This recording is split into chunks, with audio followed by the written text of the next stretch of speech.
Assalamu alaikum. Okay, this is one of my favorite elements of the night. It was a little bit complicated for the time given, so I kind of helped the ladies out. But given more time, I might tweak it a little bit for the future if I ever did this again. But it was definitely a fun element. All right, so I explained in my previous videos all about the other elements. This one was about historical places, which was a lot of fun because we got to use a map and then all of these famous incidences in Islamic history and where they were located. So first you read the letter, and it's kind of long, but I wanted everyone to kind of get a feel for, the atmosphere of the room and get into the theme. And it says, "My dearest niece, you will never imagine all the amazing places I have been since we have last spoken. First, I traveled to where Haman built his famous tower." So where did Haman build his famous tower? There he is, located in Egypt. And you notice that this piece is on Egypt.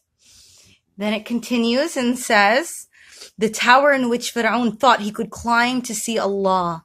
It was wonderful to see firsthand one of the historical miracles of the Quran.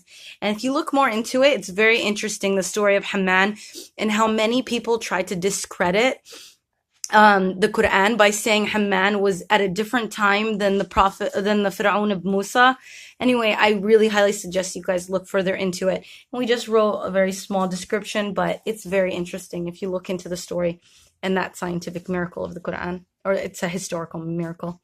Okay, then it says, "I then traveled across the desert to see the golden domed masjid, which is located in Jerusalem. It was simply breathtaking." And that's where the story of the ascension of Isra and Mi'raj took place. So if you move this piece to Jerusalem, it moves. But if you move it anywhere else, you'll lose the magnet underneath, which is the pressure. You'll feel the pressure lose. "I then traveled across the desert." Okay, it was simply breathtaking. You really must go one day.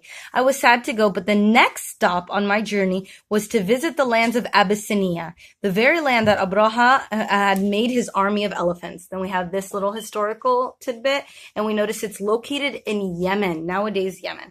So it moves all the way down. You can still feel the magnetic pressure, but like I said, if you go anywhere else, you'll lose the magnetic pressure. So you go to Yemen. And then it says, "I followed his path to Mecca, where I enjoyed Umrah and relaxation." So I moved it to Mecca and relaxation. I spent a few days in beautiful tranquility. I thanked Allah for the adventure of a lifetime. Fulfilled, I was ready to head home. So we then traveled by camel across Arabia to the Arabian Sea, where we took a boat across to be home at last. So then they crossed everything to get to the Arabian Sea.